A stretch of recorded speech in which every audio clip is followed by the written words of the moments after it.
All right. Hey, Vikings fans. Welcome in to another episode of the Skol Hop.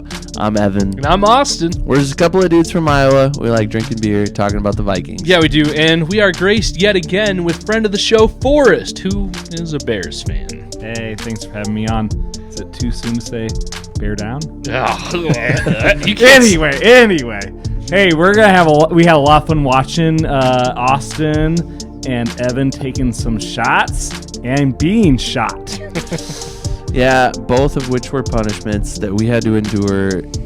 But we also just had a lot of fun talking about the beer that we enjoyed and this Vikings game. Unfortunately, the Vikings lost. Yeah, but we did spend some more time talking about a certain Michigan Wolverine quarterback. Hey, give it some time. We also previewed the next couple games for both the Bears and the Vikings. Yeah. So, wherever you are, whatever team you root for, grab a cold one. Join us for episode 114 of the Skol Hop. Skol. Skol.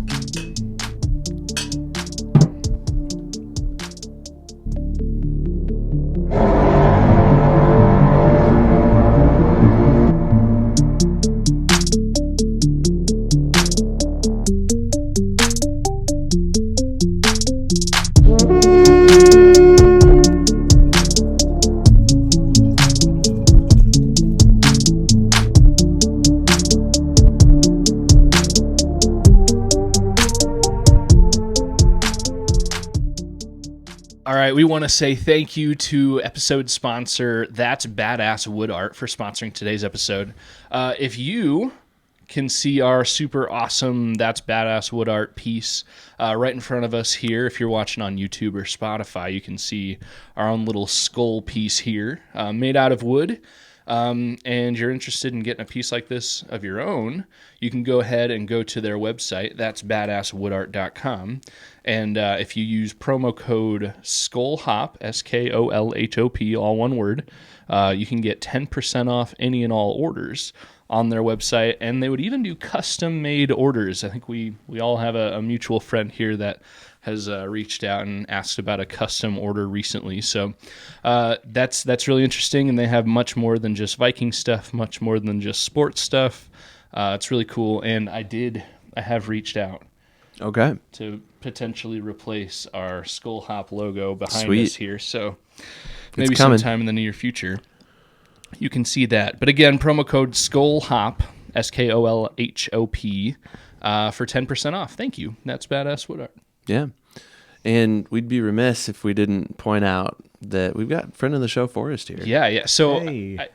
Sorry to step on your touchdown call. It always makes me laugh every time he's on. So, peek behind the curtain here for our listeners. We kind of record the whole show. And then once we've recorded the show, then we kind of go back at the end and record that minute intro. Like, hey, we're going to talk about this, this, and this. And we always do this. Usually it's me that does this. We get a couple minutes into like starting to record. And it's like, hey, guys, you might not know, friend of the show, Forrest, is here. And everybody that's listening is like, we know. You just introduced him in the intro like 2 seconds into the show. So, hey, guys, you might not know, but friend of the show, Forrest, is here. Hey. But for all seriousness, thank you for coming on. I appreciate that. It stings a little bit because... Well, you got me week one, remember? So live. Yeah, that was pretty dirty of us, too. And it almost, I don't want to get into it too much right now, but it almost felt like deja vu. It did, yeah. So, it was close to being that, for sure. We'll get into that a little bit, but Evan...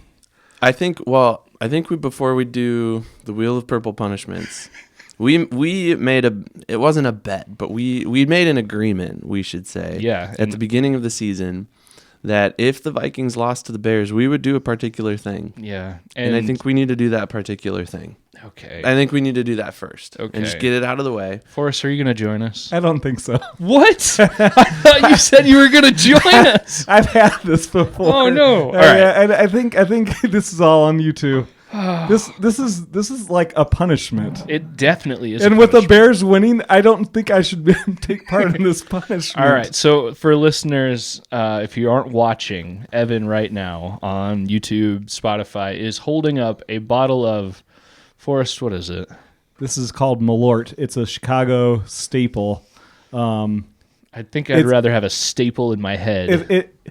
This literally, I think it's a rite of passage when you go to Chicago if you've never had it before. You go up to the bar and you play almost a joke on your friends who've never had it before. For me, that's why I'm not doing this. I've done it. It doesn't seem. It doesn't. Do you want to smell it? I kind of don't, but it doesn't smell terrible. No, it kind of. It kind of smells like old bar. It tastes like. So the Vikings lost to the Bears, and almost as a joke, but we were definitely serious when we said it. We said if the Vikings ever lose to the Bears, we will. Golly, Evan, we will take a shot of Malort. My goodness. All right. I have to say before you take it, I respect you guys doing this, and this is a welcome to Chicago without being in Chicago. I don't want to be welcome to Chicago. Last time I was in Chicago, I think we were watching the Vikings beat the Bears, and you should have took a shot at Malort then as a celebration. All right, Evan. After we do this, a recent punishment you did was you ate a mustard sardine. Mm-hmm. So I will just want to know your opinions of both of these flavors, the sardine and Malort. So, bottoms up, guys. Skol. Skol.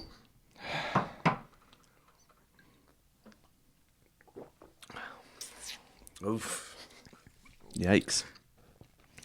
That's so bitter. That's terrible. That is so bitter. I think Austin didn't mind it too much. Hey, guys. Okay, you're going to move to Chicago. You want some more? No. I was expecting, like, throw up fermented in feet juice. It wasn't good. It's not good. Yeah, it's not enjoyable. But it tastes like, on the back end, it tastes like you took a handful of dandelions and just ate them. Well, swallowed them. It is wormwood liquor. I don't know exactly what that is, but yeah, neither I don't do think I. anybody does. There is a hint of some kind of sweetness there. Maybe that's a little bit like dandelion. Well, you have to have it to make alcohol. I mean, some type of sugar. So it burns. Yes, it burns a lot. It's like an alcohol burn, but it's like an evil burn. The bitterness is bad. It's very bitter, which I have a bitter. Like I usually go for bitter things. I don't like it, but I expected worse. That's all I'll say. That's a fair statement. Yeah. For me, there's nothing that I would seek to do a shot of that again. Like if I ever do another shot, it will be if the Vikings lose to the Bears. We gotta. That's a thing now. We have a bottle that hopefully that lasts about 50 I don't years. think it will expire anytime soon. But I feel like I would do that as like a party trick. Like I'll get through it. I don't know. It's not good. I wouldn't choose to have it.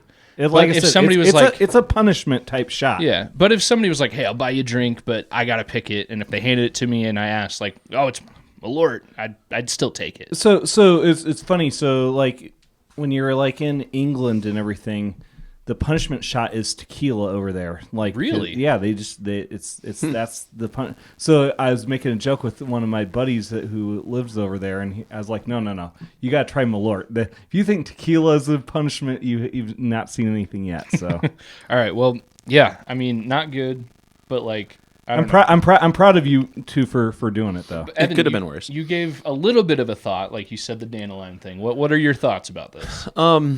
It was actually okay on the front end, like in your mouth, and like the initial swallow was like, oh, okay, it's pretty intense. Mm-hmm. I don't think it's high proof.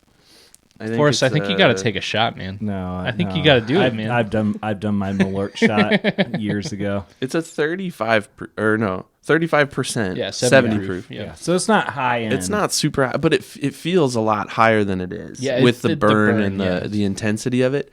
But I don't know. It was warm and somewhat pleasant to start, and then it just got worse as There's it went down. There's something there. Yeah. It's not 100% death, and it's still hanging in the back. It's like right in the back of your throat, right before it goes down. It's like I can feel it just sitting there. I would be open to seeing and testing out if there's anything to mix it with. So not right now, but no. So it's Malort's actually getting more popular. I don't know how, for whatever reason, but it is. Where weird. even I've heard of beers being aged in Malort barrels. I've heard of that. And I was too. like, I might try, even though I think it'll still be disgusting. That might make it worse, though. It could make it worse.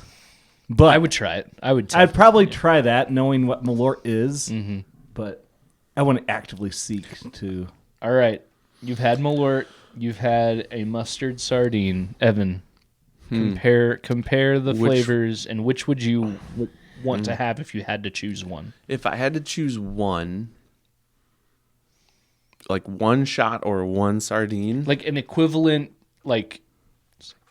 an equivalent amount of each. okay, and I only have to do one. Correct, Like I don't have to but I'm being forced to do this. Yes, it's this or you skydive. Honestly, I'm gonna go with the Malort just because it was over faster. I didn't have to chew anything. It's just like straight down. I'd probably have to agree. Down the hatch. While it's disgusting, I think it clears a lot faster. The fishiness stuck around a whole lot longer with the sardines. That's- And honestly, I didn't mind that either. I was kind of nervous about that too, but yeah, sardines with like a mustard sauce. Ugh, not good. I still have that other can, by the way. I does not sound appealing. I haven't gotten whatsoever. hungry enough yet to break that one out. Gonna put some You on guys are some brave bread. souls. All right. But hopefully we don't have to do that again. We definitely don't have to, at least until next season. Unless, for whatever reason, the Vikings and Bears meet in the playoffs. I'll make you a promise. It's being recorded. If next year, I'll just say next year. Okay. Next season. If the Vikings do beat the Bears, I will do a shot of Malort. What if it was... This will not happen because the Vikings aren't making the playoffs, but what if they met in the wild card round and the Vikings beat the Bears? Again, not going to happen, but what if this year? I would say that would qualify instead of next season. I would do it this All season. right, we're gonna hold you to it. The next time the Vikings beat the Bears and you're on the show, I will do it. All right, done deal. we'll keep the bottle of Malort right here at the bar. Yeah, that almost needs to be another podcast studio decoration now. Yeah. We got kids, but not old enough that we're worried about them. So They don't usually come in here. So, well, we got to punish ourselves again. Yeah. Because we picked the Bears to lose this game and the Vikings to win, and it was close there at the end. But Too close. All right, So- there's some rough ones on yeah, here. so we've got a Red Rider shot to the butt. Hold on, it does not say butt right there. Well, where else would you want to get shot with a BB I think gun? the belly. I got some. You want to get shot in the gut? I would do. Yeah, I think so. Yeah, I'm gonna take mine right in the Shoot butt. your eye out, Whoa, kid. careful! You're being recorded right now. I'm gonna take it right in the butt. Oh, you said it again. Whoa, sir. This This is a family this show. is a family show. You have students that listen to it. So, anyways. I was intentionally doing that. I know. Anyways, we got some other punishments. Let's just Thanks rip for the not Band-Aid being off. subtle. I was trying to be subtle. Oh, okay. Well, no, I'm not subtle at all. Did we put pickles back on here? Eat a full jar of pickles. Yeah, it's There on we there. go. So we do have Dear a Lord. couple of full jars of pickles that we could eat.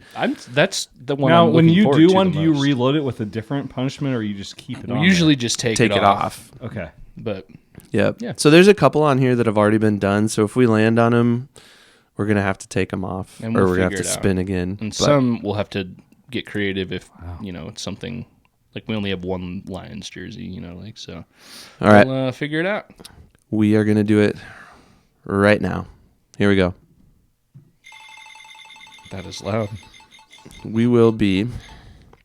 No, we already did that one. Okay. And you just said that the sardines are at your house. Yep. So we'll take we that are one not off. eating sardines. We will spin again. Oh no! Ah! Austin can't handle the suspense. Red Rider.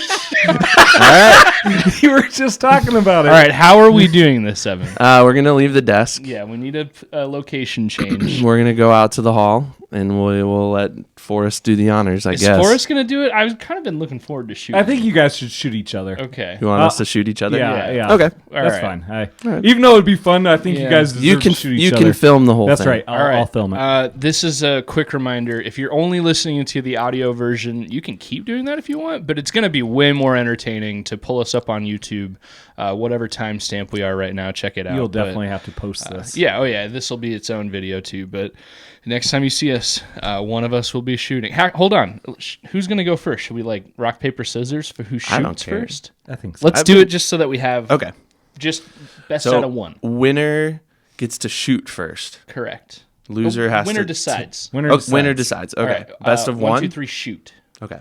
right. Just this one. Yep. We're not doing best of 3. Correct. All right. Rock, paper, scissors, shoot. Rock, paper, scissors, shoot. Ah! All right. Evan's so are you deciding. going to shoot? Or? No, I'm going to let you shoot me first. Okay, Oh, man. all right. Oh, man. Save the best for last. These guys All are right, crazy. We'll be back. Vikings fans are crazy. All right, Evan won rock, paper, scissors. He chose to go to be shot first. He is already ready. And you primed this, didn't you? Yeah, Ready to go. Oh yeah, we're ready to go. Is there a safety? No. There was a safety. That was about to. All right. All right, here we go. My shoe's on the door, so I'm as far back. All right. as I'm recording Evan. All right, are you ready, Ev? Yeah. Are you sure? Yes. Ready?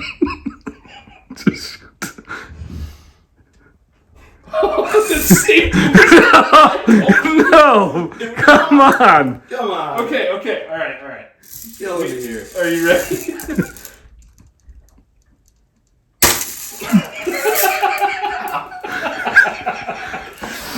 How you doing, Ev? Yeah.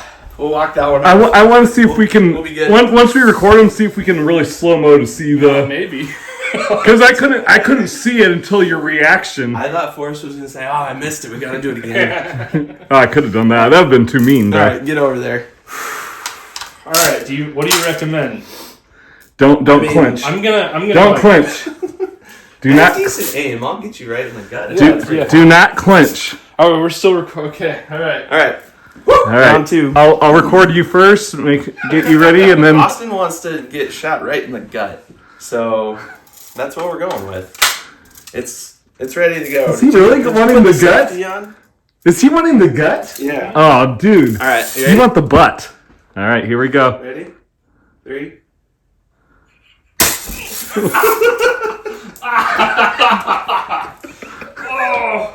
I heard it. Here it is. You found it. Mine ended up over here somewhere, I think. All right, both of you. What? Is How? this you right That's here? probably mine. All right. All right. We're gonna go back into the studio, and you can tell the audience how that all felt. Oh But man, yeah. All right, we're back. That was an experience. Yeah, I feel like we are too old to be shooting each other with BB guns, but it's the Vikings. They made us do it. you so. shoot your eye out, kid. And it's kind of fun. I mean, we used to mess around in college with stupid stuff like that, but here we are. I'm gonna have a Bunch welt. of grown men doing it. Yeah. So And it kind of worked out perfect because if Forrest wasn't here, we would have had to do something with the tripod or tried to figure that out. So I'm always glad to record your misery. yeah. well, let's end our misery Yeah. and let's drink some beer. Love it. We're like way far into this Yeah, thing. this is like, probably the deepest we've ever gone with before introducing our first beer. But yeah, I picked up the beer tonight. It is from another one of our favorites here, Big Grove Brewery. I feel like we've had them a lot recently. we have, yeah. But that's not a bad thing. No, yeah. It is their 1939 Amber Ale. And I'm sure there's meaning towards that number. I don't know it.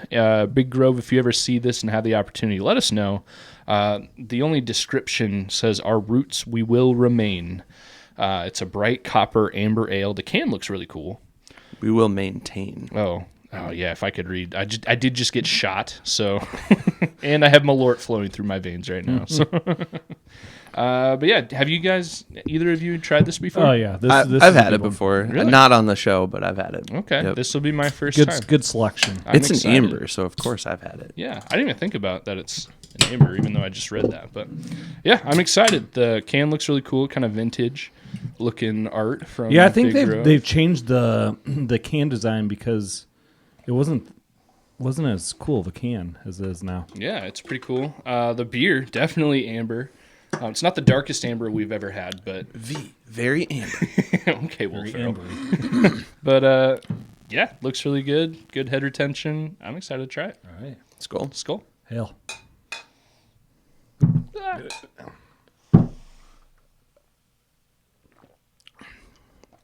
That tastes way better than Malort.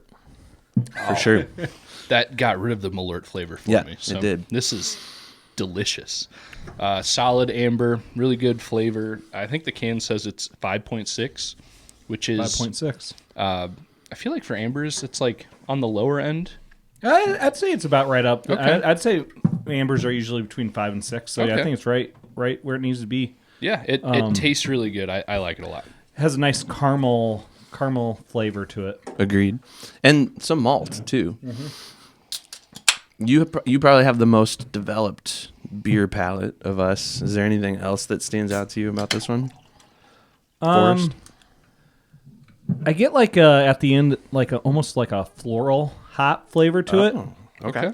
So obviously, yeah, you wouldn't want to do any like citrus type hops for an amber. So. Yeah. But yeah, it has a little more of a floral. Nice. Yeah, I like it a lot. I'm excited to try a few more here and give a final opinion here towards the end of the show. Thank you, Big Grove, for brewing such a good beer. I am tasting that. Just a little bit of hoppiness on the very tail end of it. It's good. I like that. All right, well, that's all we have to talk about tonight. Thanks for tuning in, and we'll see you guys after the Vikings beat the Packers next week. Right? Hey, I'll actually be cheering for your Vikings. I'm just kidding, of course. We do have to talk about the Vikings losing to the Bears. It was a closer one than I thought it would be. Even in my pregame last week prediction, I thought the Vikings would win, but I thought they'd win a little bit more handedly than the end score ended up being. Well, and let's be honest, too. I think it was closer than it should have been. Yeah, which you could say the same for both teams. I don't think, obviously, the Bears and their fans are walking away with a win. You feel good about it. There's obviously always, whenever you win, there's some things to be happy about. But, Forrest, I'll let you speak to it a little bit more, but I feel like both of these teams made their fair share of mistakes during this game. Absolutely. I mean, I would say...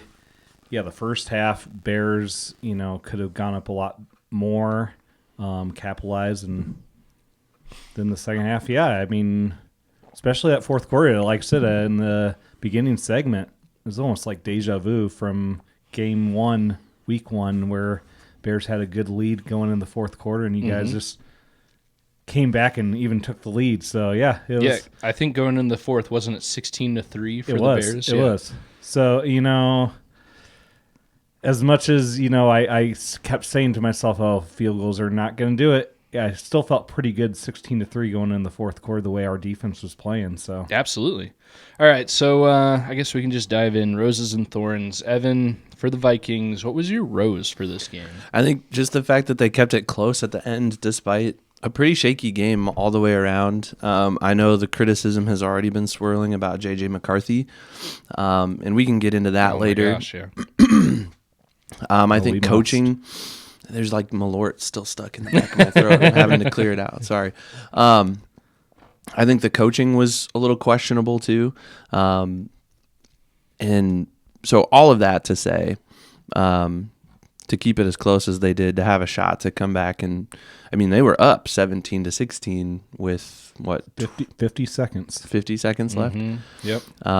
So I did feel, and I kept screaming at my TV like, you scored too early. You scored too early. You needed to be a little more patient there. But I think they were just in a groove. KOC and J.J. McCarthy were just grooving with each other, and KOC finally felt like he'd cracked open the playbook for him, and they'd found a rhythm, and they got in the end zone. So credit to them for that. But,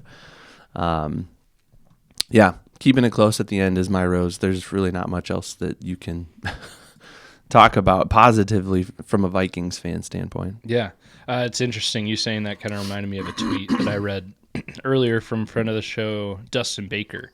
And I'm trying to find it quickly now, but it might take me too long. But essentially it was something to the tune of like, it's kind of funny that the Vikings drafted J.J. McCarthy, a guy that is terrible, but has the clutchest genes ever, and is only good in clutch time apparently against the Bears. So again, if I could find, he says for however long it lasts, it will remain mind-boggling to me that the Vikings somehow drafted the quarterback who is cold-blooded and great in the clutch, and that's it. Like he's only good then.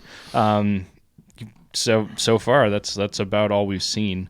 So yeah, I mean, kept it close in the end, but there's a lot of tough plays for 50.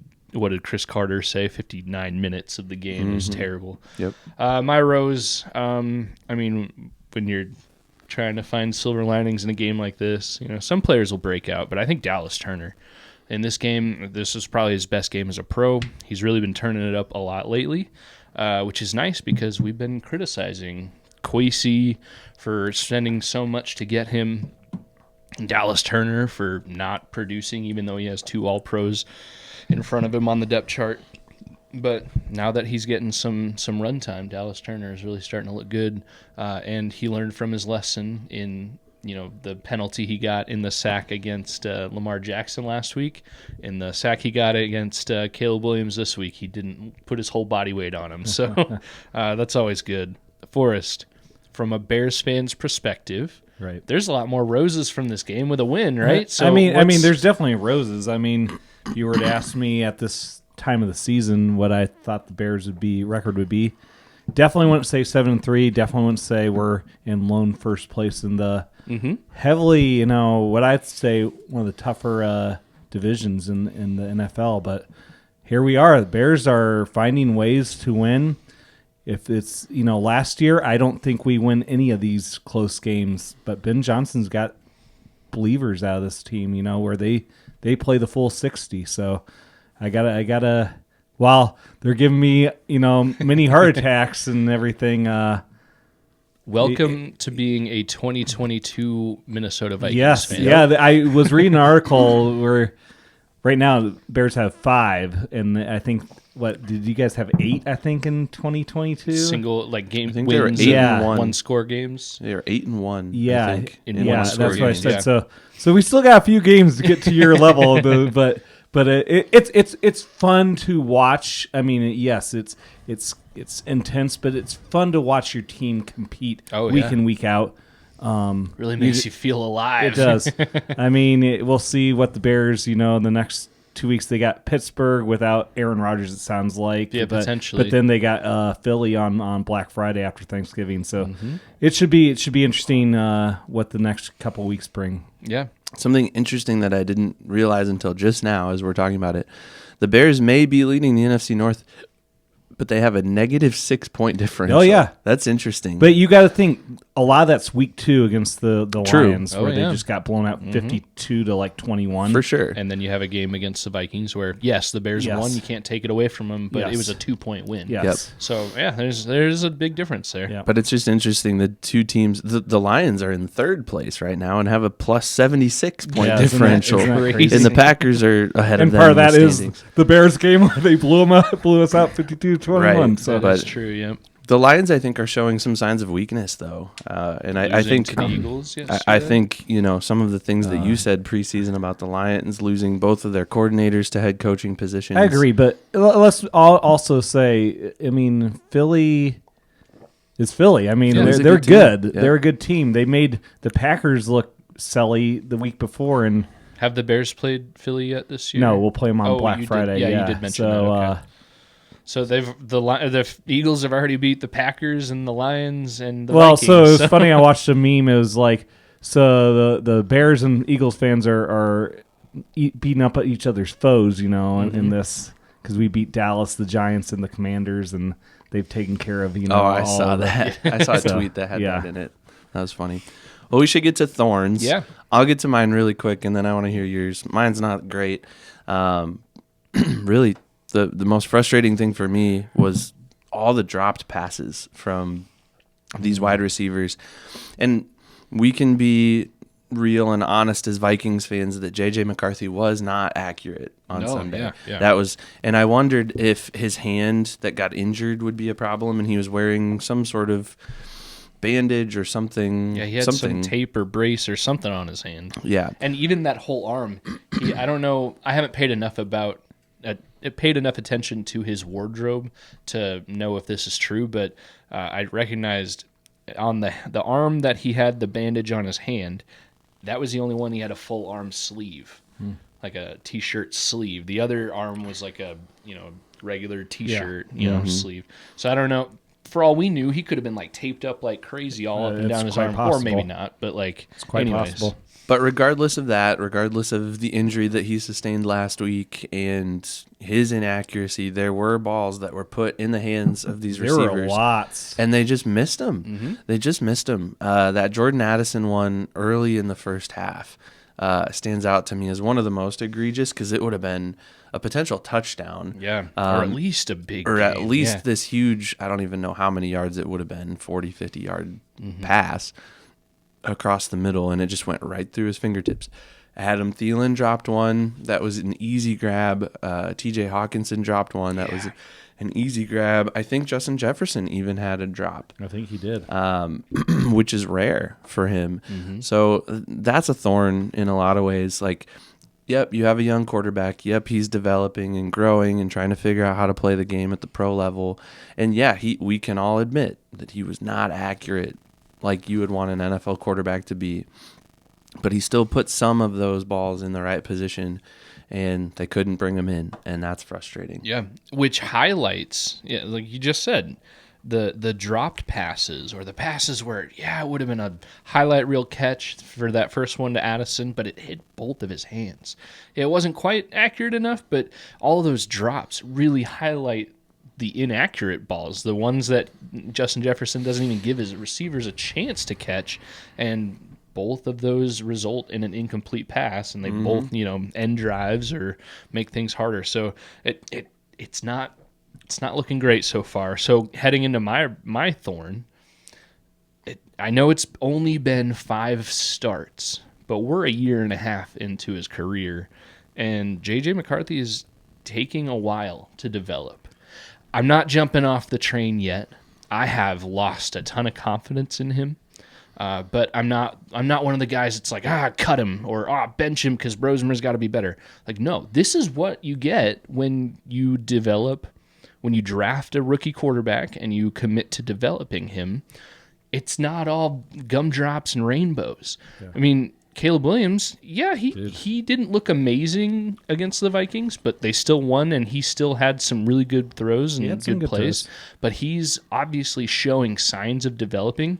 And last year, there were times, his head coach got fired. It wasn't just because of Caleb Williams, but there were times where it's like, oof, he's supposed to be the first overall pick, the best prospect since Manning. Believe me. Mm-hmm. And as a Bears fan, that I'm glad to see some progress, and it speaks once again, Ben Johnson developing, and I guess that it goes back to your point, with KOC. I agree with you. I will say, even though you say a year and a half, yes, JJ didn't play though last year, and while he's there studying film, playbook, and getting to know the play, all that stuff, there's different than actually taking live snaps and everything. Oh, yeah. So you can't replace that. Literally, I'm with you. I'm obviously a JJ fan, being a Michigan fan.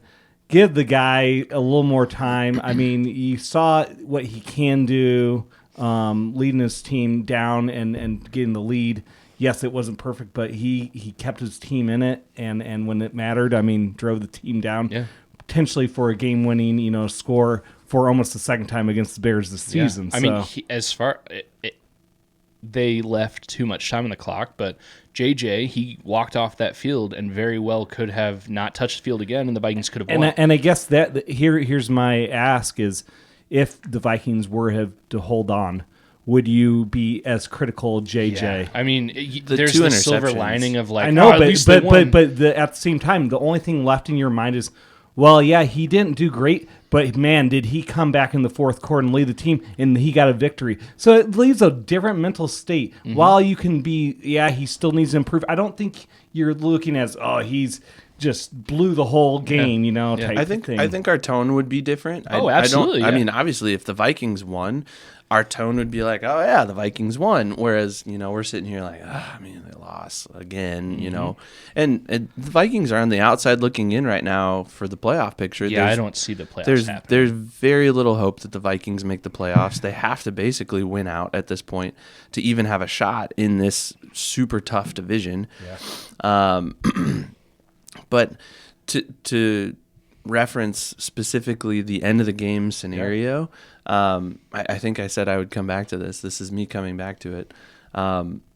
It felt like they left too much time on the clock, and Ben Johnson had done just the opposite, I think, either late in the second half or maybe in the third quarter. There was a really long drive that the Bears had, and they got a first down like inside the 20-yard line. They could have taken a shot at the end zone. Then they got another first down like inside the 5-yard line. Could have taken a shot at the end zone and didn't, and just kept chipping away. Is that the Monangai touchdown? And then eventually they got Monangai into the end zone, which I was paying careful attention to because we played each other in fantasy, and you had him. I ended up eking out a win, but anyways, that's beside the point.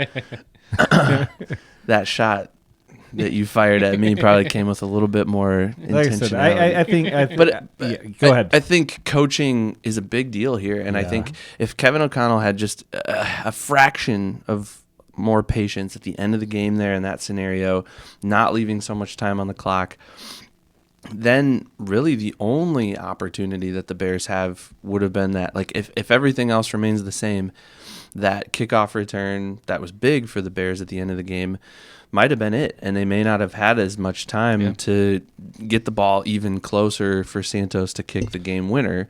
And now you're talking about a 60-something yard field goal that Santos possibly misses, as opposed to the 40-something yarder that he knocked through to win the game. 48 yards. It's still not an easy one, especially for a guy that had missed one earlier in the game. I think the end of that game, if everything else played out the same way, same inconsistency, same score, the end of that game, the end of the Vikings, final scoring drive they had, if you have all of that the same with either a J.J. McCarthy 4 years from now, after a few years of development, or, an actual veteran, maybe even a Carson Wentz. I'm not trying to start anything, but an actual veteran quarterback, maybe the mindset is less, because I got the sense at the end of that Vikings scoring drive, it was like, okay, we've kind of bled some clock, but now it's just score. If you can, you got to score because we need the points. With a veteran quarterback, it'll be more, okay, hey, if this is here, take it. If it's not, our plan is to bleed 10 more seconds. You kind of work the clock a little bit more because we know we've got the experience to figure out something else here. But I really think at the end it was like, all right, JJ, just score, and then the defense will rely on them. I'll also say I think that's a great point, but obviously JJ on that last drive was in a rhythm. You don't want to slow down and get him out of rhythm. Yep. He was on point. So I know what you're saying. You left too much time on the clock, obviously. But you just don't know what was going to happen if you try to slow him down. Well, it could have ended up good for you guys, but well, and I don't think you slow him down in the red zone. I think you slow him down before that. Yeah, I think you throw in a few running plays. But then it's really hard because you're not even close to scoring. Yep. It's a catch-22, really. It is. It's really kind of a no-win situation, and I think it played out the way it played out, right? Like, we can't go back and change it. We have to accept the reality of what it was. But I still think there's some coaching that's to blame, and I'm not pinning the entire thing on KOC. I thought he called a much better game this time around than he did last week. Yeah, right. And that's it also helps when you don't have 8 false starts.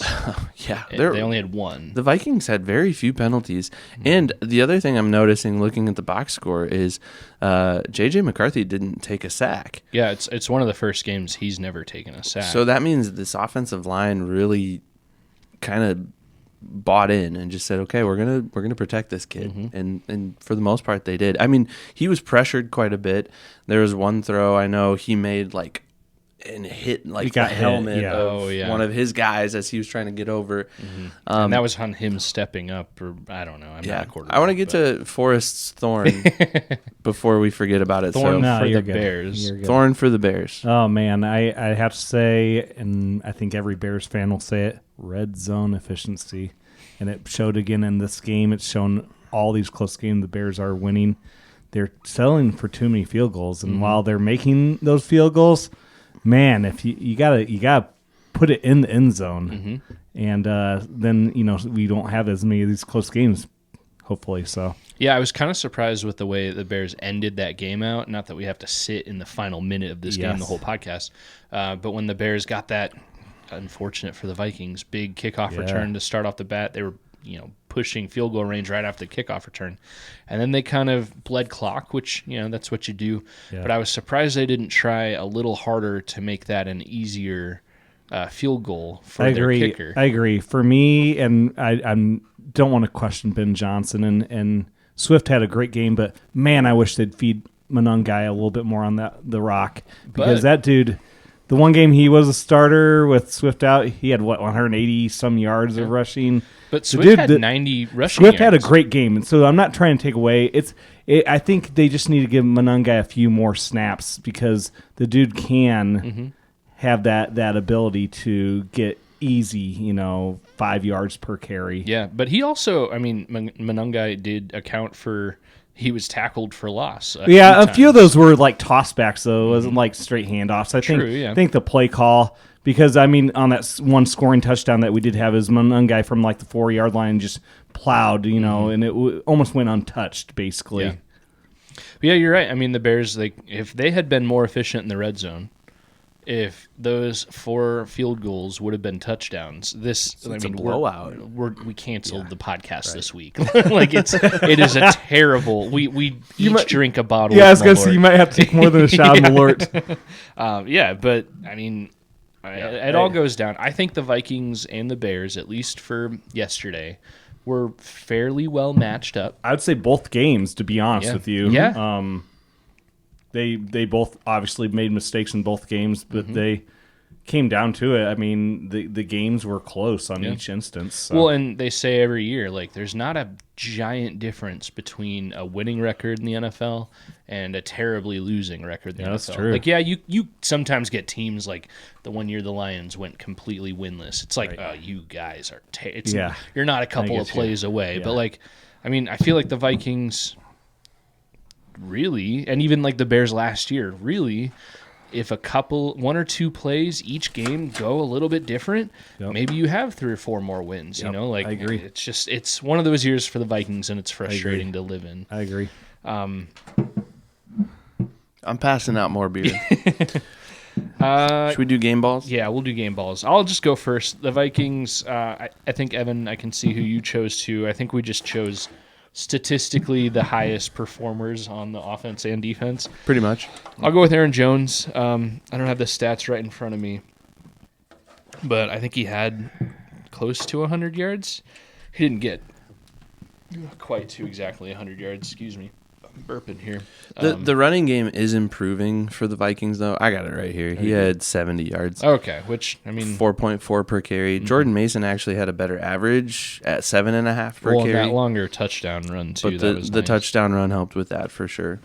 But I think as Vikings fans, you got to be happy with a better running game. And it seemed like, especially in the first half, you could almost, and I think the Bears defense caught on to this, Kevin O'Connell was going to run on first down without any batting of the eye.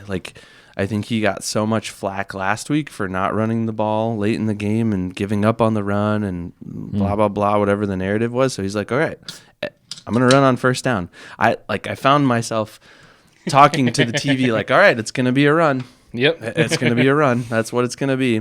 He's going to hand the ball off. I don't think they passed on first down until late in the game. Oh, and I don't have the stats up, but I did listen to Kevin O'Connell's Monday press conference today, and I forget exactly what he said or what the question was, but the question was something to the tune of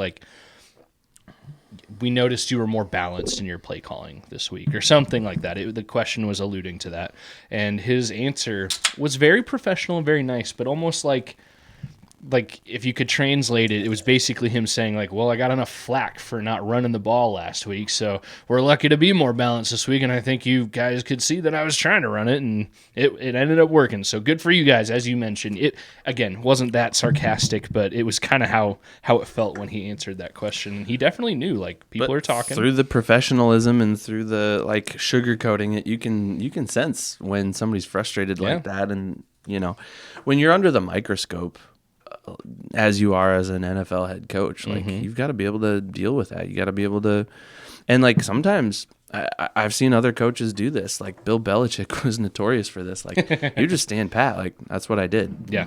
Like that's what I did. I mean, how many press conferences did we watch of his in his NFL career?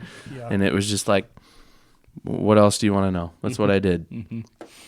Don't read into it. You're reading into it too much.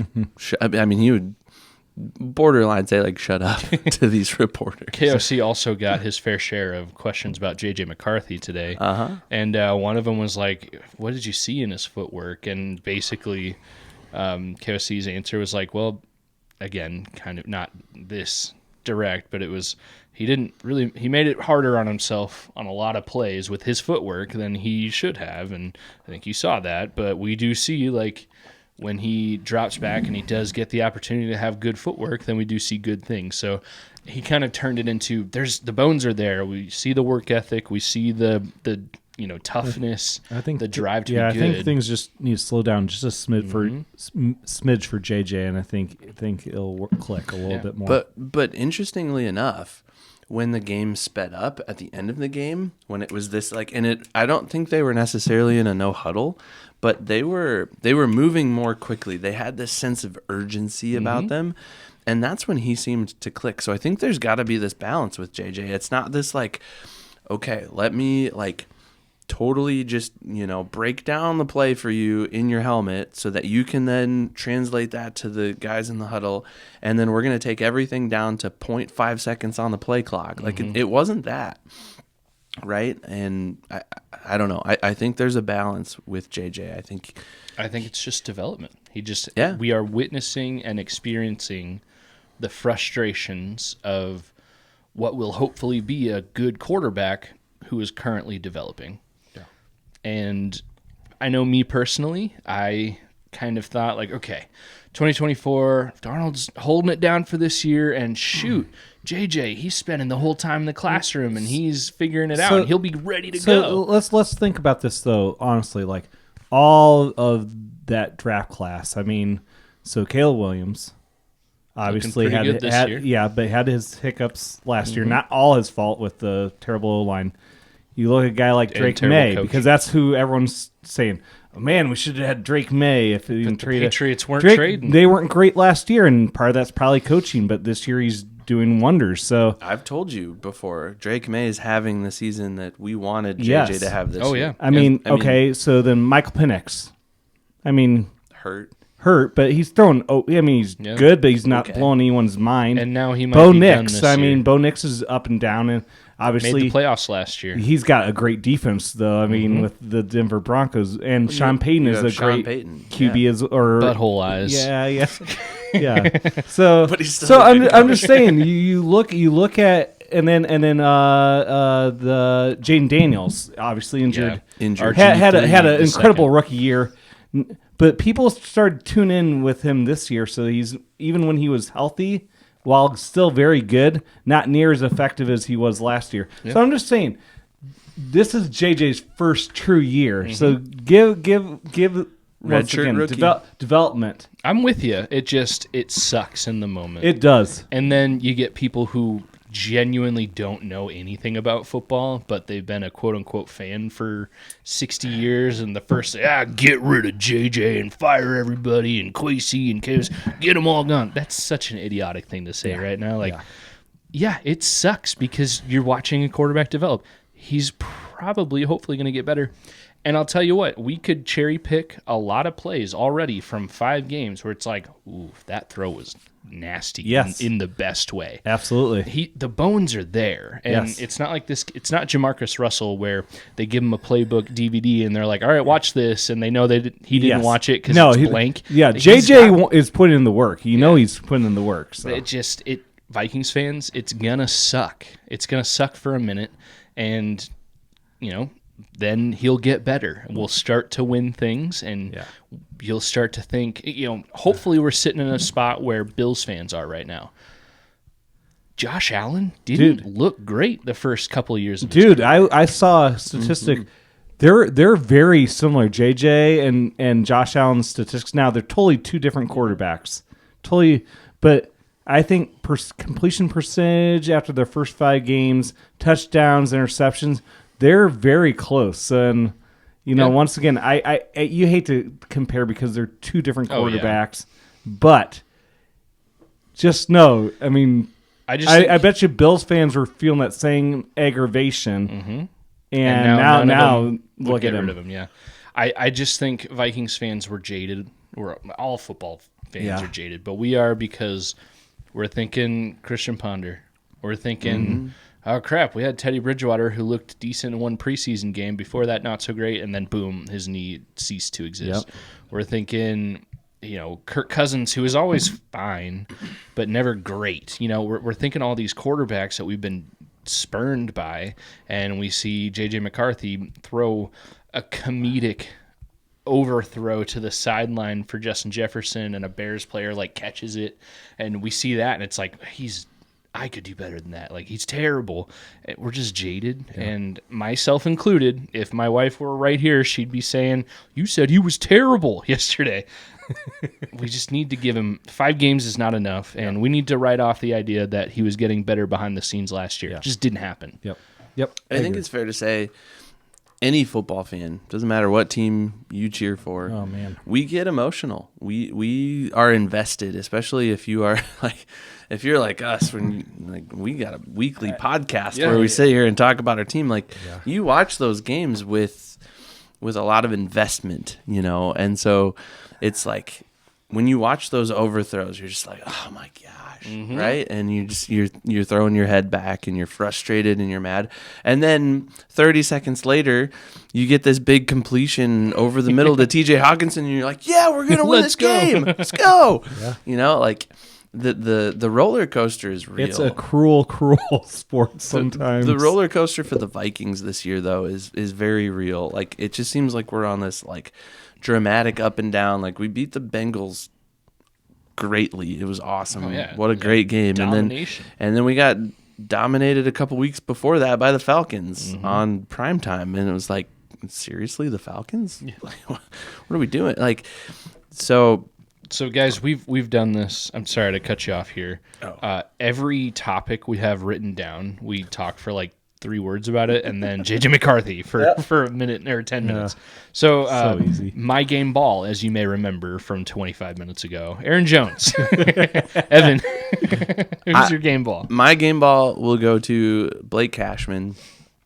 He is the quiet Superman of this team. I really think that that was a role that I think we used to give to Harrison Smith quite a bit. And it's not to say that he's undeserving. I think Harrison Smith is still very deserving. He played his 200th game as a Viking yesterday, which Hall of Fame. Wow. It's incredible. It is incredible. And he was joined by Scott Studwell and Carl Eller. I forget somebody on the sideline, or was it was Carl Eller? I think it was 2 historic Vikings. I know Studwell was there, and I'm pretty sure it was Carl Eller. Anyways, as some of the only Vikings to play 200-plus games for that franchise, that was pretty cool. Here we go. Carl Eller and Studwell. Is that Studwell? Yeah, that's Studwell there. 3 people in the history of the world. 3 of the, 10 at the most? Jim Marshall played 200 games. I think there was a couple other Vikings that weren't there that have played 200 games. There it is. Tingelhoff. Jim Marshall, 270 games. Tingelhoff, 240 games. Fred Cox, the kicker, 210 games. If you're a How I Met Your Mother fan, you'll remember that one scene where Marshall's dad was yelling the word Cox into the bathroom. Carl Eller at 209, Scott Studwell at 201, and then Harrison Smith currently at 200. Now at 200. And will finish this season playing every game, so he'll be in the 2-0 something. Well, we got, 7 games left? Yeah. But anyways, there we go again, talking about one guy and then rabbit trailing on another. Blake Cashman, I think, is the quiet Superman of this team. He was injured early this season, missed some time, and the defense struggled. Now he's back, and this defense feels like it's back. And the defense feels like it's doing its job. The defense held the Bears to 19 points. If you hold any NFL team under 20 points, you're a pretty good defense. Yeah. 19 points, including, 5 field goal attempts. Yeah. So, there's 4 drives there that only got 3 points when they could have scored more. So, and that's a really good point, too. Silver lining, and they did that to the Ravens last week, too, where they, especially in the first half, it was just field goals. Mm-hmm. And that feels like a victory for a defense in a lot of ways. So, Blake Cashman, Gotta give him credit. He's playing really well. He led the team in tackles. Yeah, 15 tackles. That's the only reason he stood out to me. Admittedly, there wasn't a ton of thought to my game ball, but it's hard to give a game ball in a loss too. In a game ball, you can't. I feel like you can't give a game ball to very many of the guys on offense because it just seemed like the offense was a dud all day long. Maybe some of the linemen, but yeah. Yep. Forrest, who's your favorite Viking and why?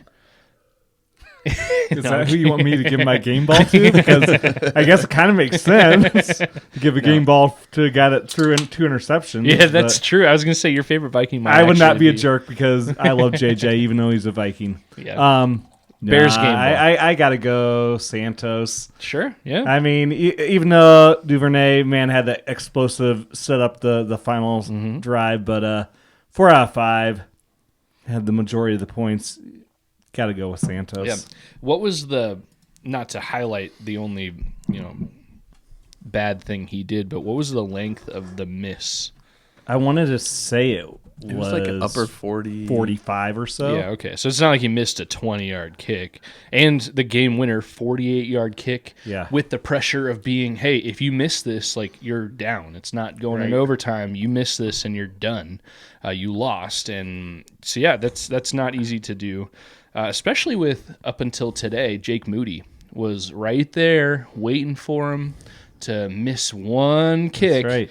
And Moody was on the practice squad. That's right. So, and Moody played, that one game that Cairo Santos was out, and he came in clutch for us. So being an NFL kicker is cutthroat. It is. And as great as Santos looked, against the Vikings, all it would take would be 2 missed field goals next week, and all of a sudden, and that's not to say anything about him specifically. No, I get you. Will Reichard, for the Vikings, if he missed 3 field goals in a day, it's oof, that guy might get fired tomorrow. Yeah. Nobody is safe, especially as an NFL kicker. No, he missed a 45-yarder. Okay, you can excuse that, and it wasn't like he bombed. It was off to the side a little bit, but I think there is a little bit of a caveat there of dude, it's indoors. Sure, yeah. And you're an NFL kicker. The weather is not a factor. I think they did have the doors open at US Bank. I didn't pay attention. I think they did have the doors open, which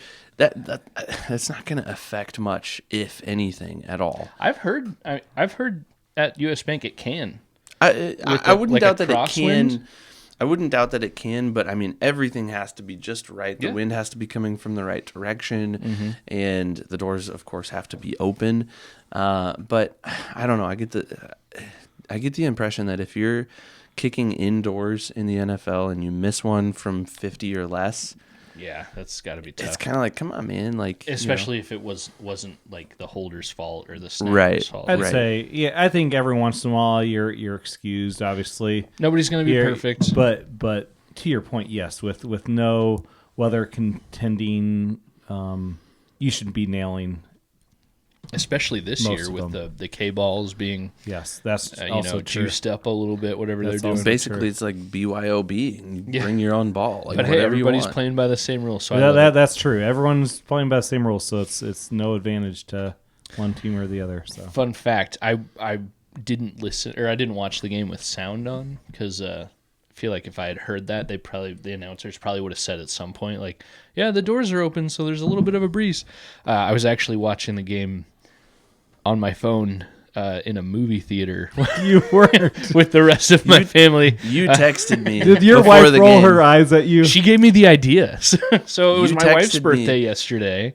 And you texted me before the game, and you said, when I heard this, I was like, Austin, I can't believe you are sacrificing. I mean, it was her birthday, and she wanted. I agree. She wanted to go to a movie with the kids, and the kids like Wicked right now. Yeah. We actually, our families have plans to go see the sequel here coming up next Sunday. Actually, yeah. But which I don't know if you're watching the end of the game on my phone. Well, that'll be the end because I think it's 3:00 showing, and with the previews, I think it won't start till like 3:20, 3:30. I'll be good. But yeah, we were getting popcorn, and I had resigned myself to the fact that, like, all right, I'm just gonna have to watch the YouTube TV recording of this game later tonight once everybody goes to bed. And we're getting popcorn, and my wife's like, "You're gonna watch the game on your phone, aren't you?" I was like, I hadn't even thought of that. She says, I was like, no, that's ridiculous. But I'm pretty sure I was like, I didn't even think about that. I would have. Were you sitting in the back row? Were you distracting other people? We were in the second to back row, but our theaters, most of the theater now has like the recliner, right. And with that comes like a solid wall behind you on every row. That's true. So you can't even see. As long as you weren't distracting other people around you. So I was silent. Obviously, I didn't have the sound on. I didn't jump up and score or yell. There wasn't a lot to jump up and cheer for the game yesterday anyways. But I also, again, silent, and I turned the brightness just all the way down, and I kind of hunched it. I probably looked really weird. I'm sure you did. But I've seen the movie before, and it's a musical. I like the movie. It's fine, but I'd rather watch the Vikings lose to the Bears than watch Wicked in the theater again. See, I was like, after they won, I was like, oh, he hasn't watched the game yet, so I didn't text you at all. Yeah, I did feel a little betrayed because you texted me at the end of the game, and you were like, are you watching? And I'm like, of course I'm watching. It's like the only Vikings game that's been broadcast in this region this whole season. And then you're like, yeah, I've been watching this whole game. And I'm like, you texted me before, and I did. You weren't going to watch the game until tonight. And I've been, trying to give you the media blackout, like the Ted Mosby, like... That's exactly the sensory deprivator 5000. Don't say a word. Don't give him an inkling of what happened in this game. Well, I appreciate you guys, and that's fine. But if I would have planned better, I absolutely would have planned to watch the game. I would have brought headphones and that's funny. Watched it. But I'm okay watching a football game. That a boy. But yeah, good for you. I have no idea if the doors were open because I don't know if they said it on the broadcast. The doors were open. You could have seen it. They didn't say it on the broadcast. I just observed. Okay. You're watching it on your tiny little screen. I was watching it on my big TV. But anyways. Okay. Yeah. All right. Well, Forrest, yes. you did give your game ball. I did. Anything else? Bears perspective, what are your thoughts on the Bears' playoff chances? I mean, the rest of the season, do you think it'll keep going well like it has been? What are your thoughts? I have to believe that as of right now, the Bears somehow find a way, and I shouldn't say somehow find a way. They will make the playoffs. I was about to say they'll find a way to lose. Yeah. I'm going to take the opposite approach. Okay. While I don't think they have enough to hold on to the division, I think they win enough to get a wild card spot. Looking at the schedule, we have to play the Packers twice, the Lions again, Philly, play Pittsburgh next week. I think Evan's pulling up the schedule here. I think there's enough games that should be a win. Yeah, I think the Niners might be interesting. The Niners would be an interesting game. I think honestly they can pull out 4 of the next 7. Yeah, I think they can split with the Packers for sure. The Packers don't look as tough as in years past.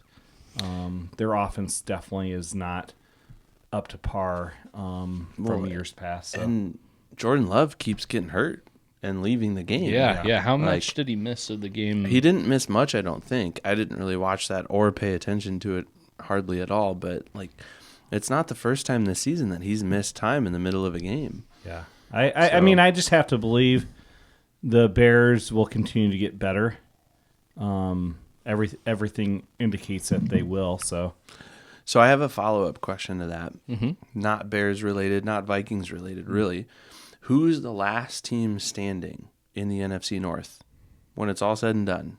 Playoffs, everything. Who's the last team standing? Who's still playing? Yeah. Whether you're division winner, who goes deeper in the playoffs? Yep. Who's the last one to keep tough. playing? Well, Because I think that's a really interesting question with this division. Question. as horrible as their fans are, I mean, currently you can't really bet against the Lions too much for the last 3 seasons so far. I'd agree with you. Even though the Lions, they're still way within winning the division. Obviously, I think that's who's going to win the division. Still, they are still a really good team. If I were a Bears fan right now, legitimately, I'd be pretty jacked. I'd be. Oh, don't take me. I'm being a cautiously optimistic Bears fan. Like this week alone Welcome for the to Bears. the club. Yeah. They were the only NFC North team to win. Right. They got a leg up on every other team this week. Absolutely. And you still have, for the Bears, 3 division games left. Yeah.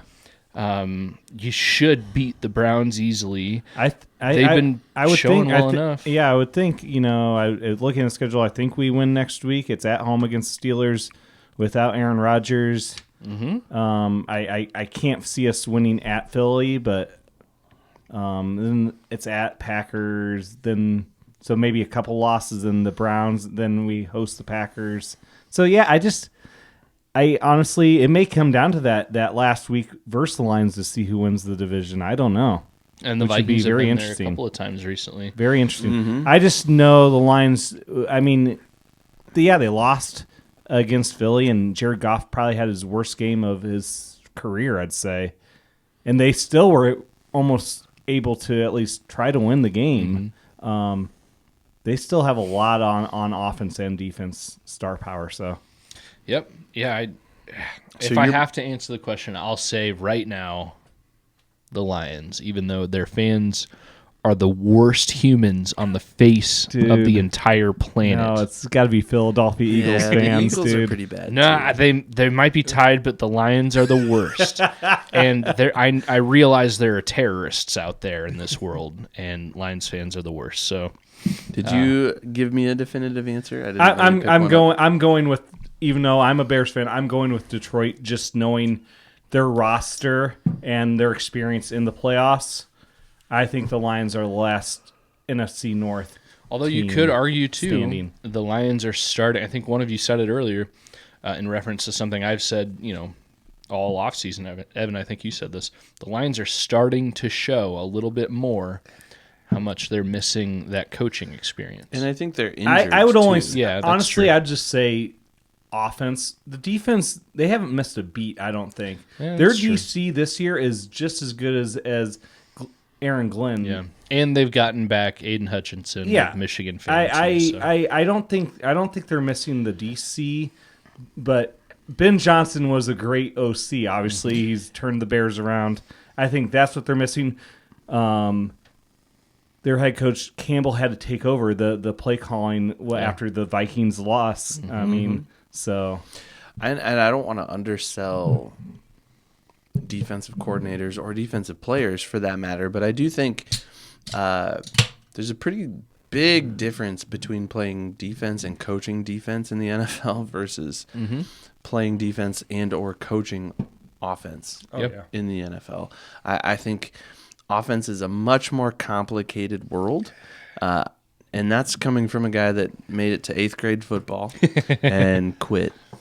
Although I agree with you, but I will say every time I watch one of those YouTube videos of breakdowns of people that actually know what they're talking about, defense is It's a different language. And I'm not discounting all that, but defense is reactionary, right? Like defense is okay, we got to take what they give us here and we've got to respond to that.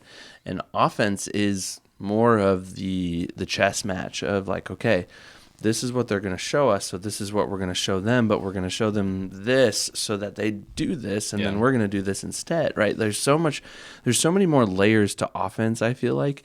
And with all that, I agree with you, go ahead. But I will rebuttal, and I want to hear what you're about to say, so I'll be quick.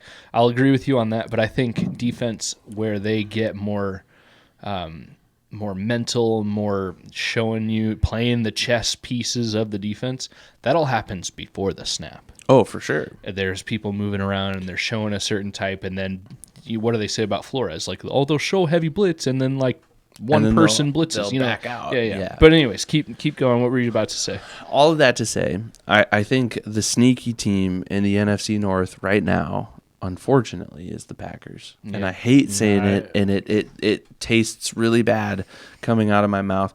But I think that tie that they had with the Cowboys early on in the season really kind of gives them a leg up, because they can afford to drop a game somewhere. I mean, they've kind of already done that. And they have already done that, and that's why they're in second place in the division. But I think the margin is just so thin now in the NFC North. I think it's because Green Bay always seems to do it. But I think they're good, especially their defense. But I just don't think their offense is up to snuff this year. I think Green Bay has the most divisional games left, I think, with 5 divisional games. They play the Vikings twice, the Bears twice, and the Lions once more. Yeah. So it's going to be a tough road for the Packers. But I don't know. And if Josh Jacobs is hurt long term, that'll affect them.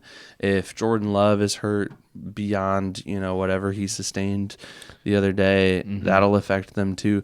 But on the defensive side of the ball, you've got one of the scariest edge rushers in the league. Like I said, their defense is solid. That's what's kept them in several games. I'm just not buying the offense this year, and I think Micah Parsons will be coming for J.J. McCarthy. Oh yeah, this coming week and in Week 18 when the Vikings play them. Like he will make it his mission to get to the backfield and take down J.J. McCarthy. Yep. And as a rebuttal of that, I will say recently in recent Vikings losses, it's been a handful of weeks since we've said anything negative about the Vikings offensive line. Yeah. You get Darisaw back, it was just a week ago, I guess, we said a lot about the false starts, but that's obviously fixable. They only had one this past week, and KOC in his press conference kind of made that sound like more of a center issue and a cadence issue, because he said, I think the tackles went on the right cadence and nobody else did. Anyways, I think the Vikings offensive line has knocked out a lot of things, and they're only getting healthier. So bring on Micah Parsons, not saying it's going to be easy. Bring on Aiden Hutchinson, not saying it's going to be easy. But the Vikings have Pro Bowlers along the line, and a lot of money on that offensive line, and they're getting healthy. Yeah. Well, let's look ahead to Vikings and Bears next week. Who do the Bears play next week? Steelers. Okay. Without Aaron Rodgers. Prediction. Oh, I think it's at Chicago. I think we find a way to win that. I think it's actually maybe one that my heart rate doesn't go up as much. I mean, it's the Bears, but I think we win at least by a full touchdown on this one. Interesting. Can you see Evan usually on ESPN? Because what, Mason Rudolph, the backup? That is true. I keep forgetting about that. Usually they show the spread. It's a 3-point spread in favor of Chicago currently. Yeah, nice. I like the matchup personally. Steelers are reeling, I think.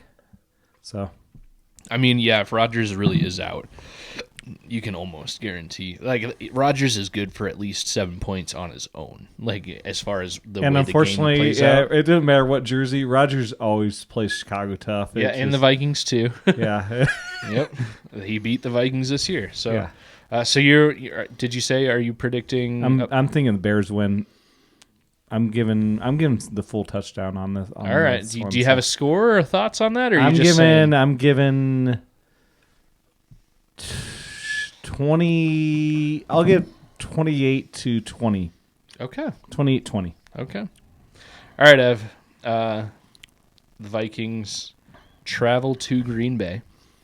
And on my birthday. Yeah. My birthday's on Sunday. I think I have a coworker, maybe a couple people who work in my organization that are going to be heading up to that game. So that'll be fun for them. It's not Thanksgiving. No, it's not Thanksgiving Day. It's the Sunday before. It's the Sunday before. Yeah. Currently, or at least as of like 4 o'clock this afternoon earlier, whatever odds book ESPN uses, they showed Green Bay favored by 6.5 points, an over/under of 41.5, which, I mean, that's 21-20. You know, like that's not a high scoring game. I'm shocked actually by that. Yeah. And I think that's more to say about Green Bay's overall quality of a team, which is probably slightly better than the Vikings right now, as well as the Vikings defense, which the pieces are there. And who knows, maybe Justin Jefferson, who is frustrated, and it's kind of a testament to him that we haven't said his name very much today. But yeah, I think it's probably pretty accurate. Evan, what are the Vikings' keys to victory if they are going to beat the Packers? If they're going to beat the Packers, they're going to have to establish the run game early, like Kevin O'Connell did in this last game against the Bears. And I thought that was reasonably successful, and that set J.J. McCarthy up for some throwing opportunities that he just didn't connect on. And some of them were his fault. Some of them were his receiver's fault. We've already talked about that, so we don't need to rehash that. But I think it has to be run game is a priority. You have 2 really, really good backs. And I don't even know that it's this like I think in a game like this with the Packers, and I'm probably going to be wrong in saying this, and Kevin O'Connell's not going to do this because he doesn't listen to our podcast. But I think... What? I know. Surprise, right? I don't think it's a like, okay, Aaron Jones gets the start and gets the first drive, and then we trade drives for the rest. I don't think I don't think you can operate that way in a game like this, especially in a kind of a must-win situation for the Vikings if you want to keep your hopes alive. Especially for Aaron Jones against his former team too. Right, and you can't let those emotions play into that. If there's a situation where Jordan Mason's the better back, put him in. I don't care if it's the middle of a drive or not. Like, put him in and let him do his thing. And I think both of those backs have better strengths, right? Like, I think Jordan Mason is that kind of bully his way forward downhill runner, and Aaron Jones is more of the scat back, and Aaron Jones catches more passes out of the backfield as a receiver. So they both have their skill set, but I think you have to play to those skills, right? So I think that's one. And then I think the other is just that this defense has to lock down whatever the Packers are going to put out there. Like, is Jordan Love injured? I don't know. Are we going to see who even is their backup quarterback? I don't even know. That's Malik Willis, isn't it? Is it? The guy who a lot of people are saying, hey, he went 2-0 last year. It is Malik Willis. And he's like probably more athletic, and I think he might be a better quarterback. I mean, he definitely gives you a different dynamic for sure. But yeah, anyways. So whoever the quarterback is, you've got to lock them down, and then you got to take advantage. I feel like the rest of this Packers team has been kind of banged up, especially on the offensive side. I had Christian Watson in fantasy football. He's been kind of banged up. No, I didn't even start him. He had that game when... Oh, you didn't start him? I didn't start him against you this week, and he had 20 points on my bench, which I was annoyed by. I still beat you, but that's okay. Man. Thanks. But give him another shot of Malort over there. You deserve it. Here, let me get that BB gun again. But Josh Jacobs, right? We don't know what's going to happen with Josh Jacobs. That's kind of an interesting situation, and we're going to continue to monitor that this week, I think, as Vikings fans. I think they got some less than exciting news on him, but I think they're also getting a second opinion from what I heard. Yeah.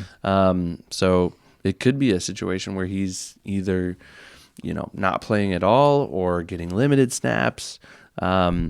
So I think the way they're Vikings, talking, I think they're trying to avoid the season-ending thing. Yes. So I would say this week is a long shot for him. And I don't know anything about his injury, but when they're saying like, it might not be season-ending injury, I would put him as, a long shot to play against the Vikings this week. But I think they're gonna err on the at least the game immediately after his injury happened. Maybe the next time they play the Bears, he'll be up. But I don't know. Oh yeah. Wait till they play the Bears. If the Vikings can capitalize on those injuries, though, could be a Vikings victory.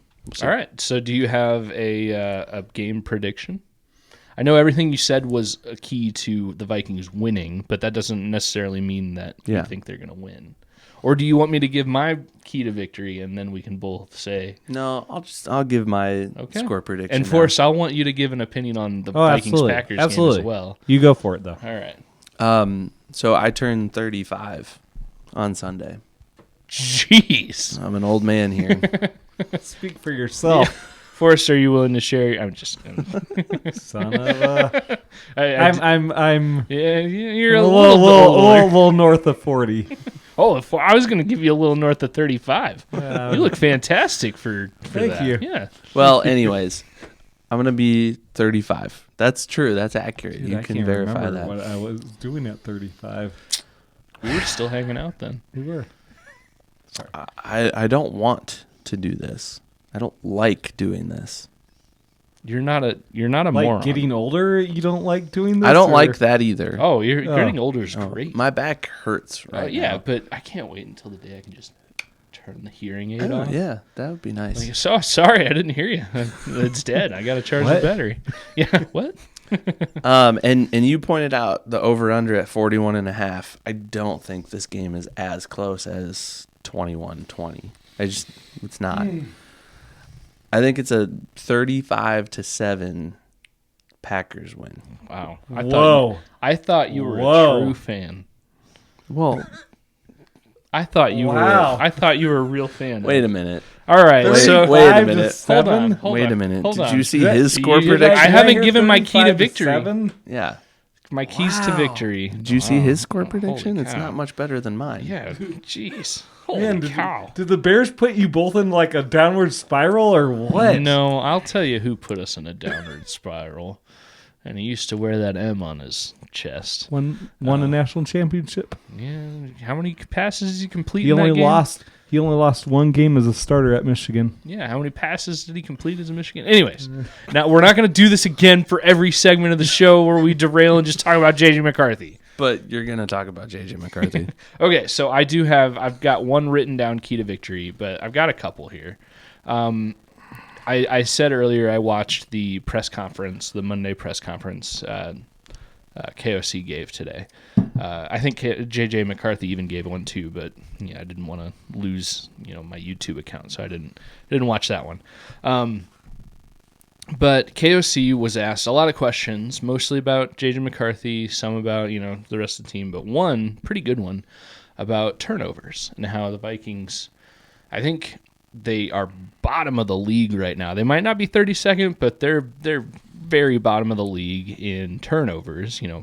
The turnover differential, and historically in their team's history, this is one of the worst turnover seasons.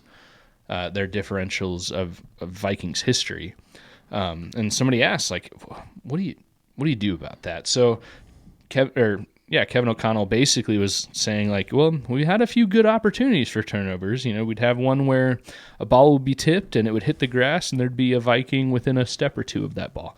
Could have been an interception. So he basically said, I think it'll regress to the mean, and the Vikings will, go back to the middle of where they should be and get a lot more turnovers here soon because statistically they should.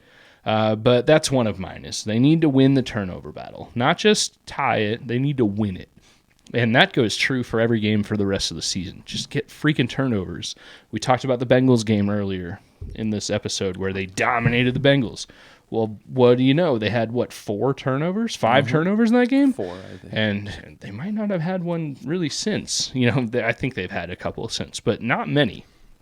So get back to winning that turnover game. JJ can't throw 2 interceptions. And there's my second point, is JJ needs to improve and develop drastically if they really want to win a lot more games this year. Yeah, he's going to develop. He's going to keep going. We've seen flashes of he can make the throws and he can lead, and he's, where else would you rather be? And the joke is pretty much anywhere else right now. So he's there, but we need to see if the Vikings want to win more games this year, his development needs to go from like 5% every week to 30% every week. Like, he needs to develop a lot faster. So if the Vikings are going to beat the Packers, they need to get more turnovers, and JJ needs to become a lot better, a lot faster than he should be, or than he will be, which leads me to my score prediction. Yeah, let's hear that. So I just got a lot of flack for mine. I want to know what yours is. You're a true fan, man. 35-7. Wow. I think the Vikings are going to score a lot more than 7 points. Oh, a lot more? 9 points is a lot more than 7 points. No, I think the Packers will win. It's going to be a tough. So you think the Vikings will score 3 field goals instead of 1 touchdown? Will Reichard will get my game ball next week. I'm calling my shot right now. All right. The Vikings are going to lose 30-9. This season's playoffs are done. Now all we need, our silver lining for this season will be, hey, JJ actually wasn't the reason we lost this week. That's going to be the best thing we can say about any game for the rest of the season. So, purple punishments wise, we both predicted. You, Coin, our wives, our kids, everybody are true Vikings fans, and we all said, "Yep, a Vikings win for this week in the preseason." I may have coerced my kids. So what's the record right now? Before I give my, it's bad. It's not. This is maybe our worst season. Just give him you and me percentage. Well, the percentage isn't totally. Austin accurate. has picked 3 games correctly, and I've picked 5 games correctly. Oh, okay, so I'm 30%. You're 50%. Yeah. Okay. And the Coin? The Coin has been terrible. The Coin has picked 1 game. Game correctly. Oh. 10%. That's crazy. Never trust the Coin. The Coin was. The Coin did not take a drink of beer this year. I think that's the problem. The Coin was extremely drunk last year. Let's just say this. Evan made sure that happened.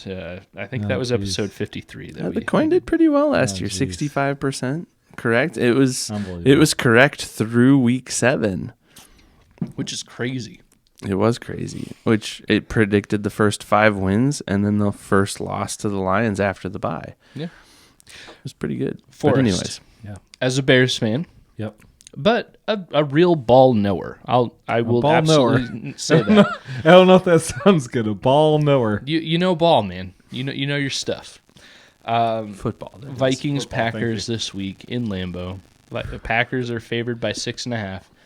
What are your score predictions for this game? I'm a little disappointed in both of you. You're like it's a downward spiral on this thing, dude. I was not predicting such a discrepancy on the score from either of you. I figured one of you would at least. While the Packers may win, I think I'm make it a little closer. I'm gonna put some money on the Packers. You're gonna put money on the Packers. You're basically both giving up the white flag. You're waving the white flag. Season's over. I have a problem. I have a problem with this. I don't have a problem fundamentally with throwing in the white towel, saying whatever, the Vikings are gonna win or the Vikings are gonna lose. I whatever. Is it because I gave you grief? No. If you're going to put money on the opposing team, I have a problem with that. Yeah. I have a problem with that. Know. I know the Packers are going to win. I hope you lose some money. And I hope so too. I will apologize to your wife. She doesn't know. She won't know. Right. She never listens. I hope you lose some money. If you put some money on the Packers, I truly hope that you lose some money. I don't think that'll happen. I hope I do too. But if you lose some money, I'm going to make fun of you next week. Bring it on. I'm gonna make fun of you. Next week I will be truthfully honest. I want to know. I want to know the dollar amount. I will. Before I tell you what my score prediction is, you both said the Packers are going to win next week. Correct. Right? That's correct. Okay. All right. So I'm actually rooting for the Vikings. Well, next of course week. you are.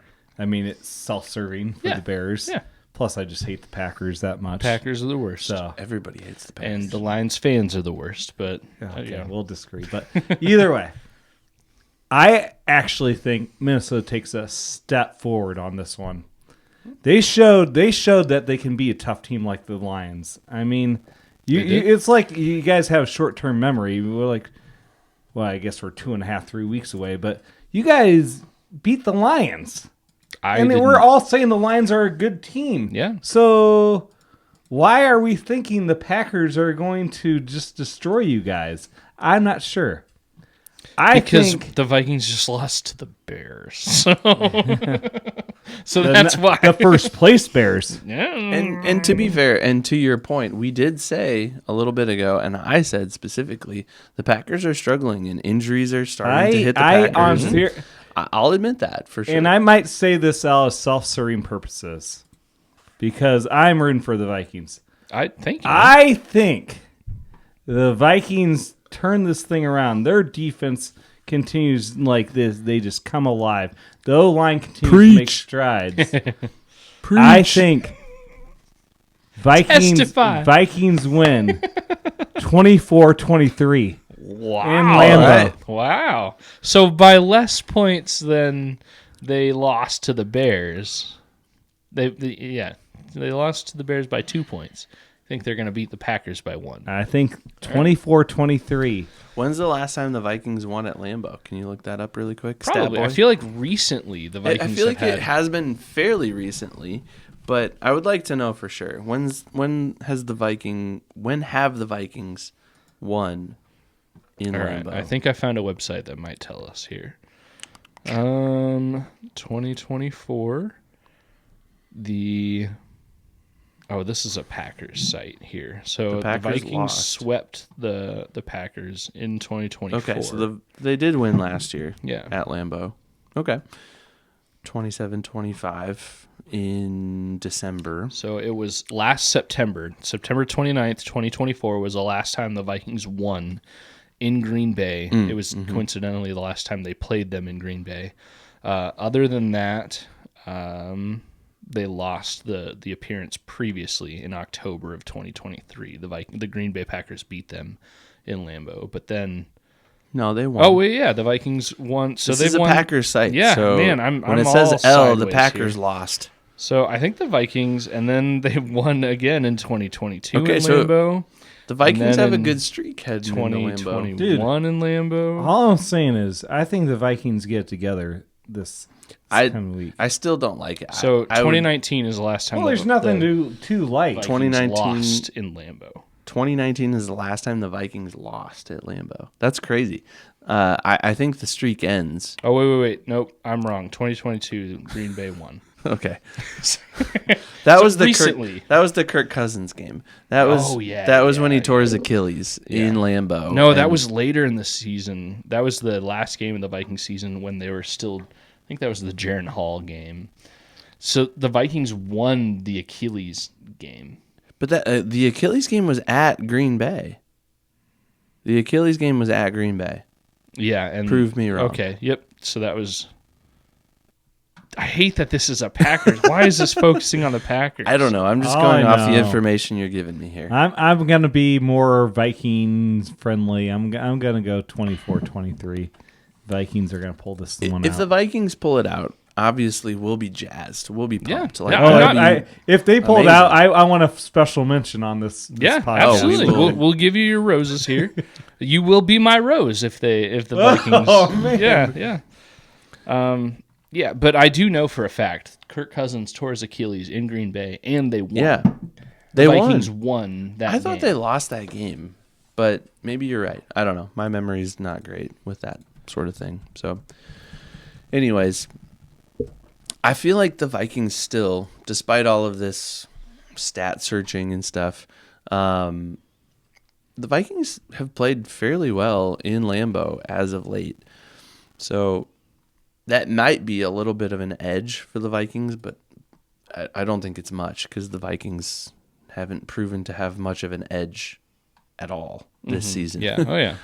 So, not to be a Debbie Downer, but that's where I'm at. Yeah, the Vikings beat the Packers 24-10 in Green Bay on the day that... okay. We clarified October must have been the 29th. Okay. Well... 2023. So we're both predicting a Vikings loss. And big friend of the show, big Forrest, Vikings loss. Giant Vikings loss. Yeah. Not even the most devastating loss of the season score-wise so far. That was against the Chargers. But yeah, we both think Vikings aren't going to pull it out. Friend of the show, Forrest, notorious Bears fan, is rooting for and predicting a Vikings win. Yep. And who knows, maybe this is the game J.J. McCarthy has 350 plus, 4 touchdowns, he's no gonna break out. interceptions. We'd be jacked. The Packers have looked garbage. They look garbage, of course, against the Eagles, but they barely beat the Giants. And I know the Bears barely beat the Giants, but still. The Packers have not looked great.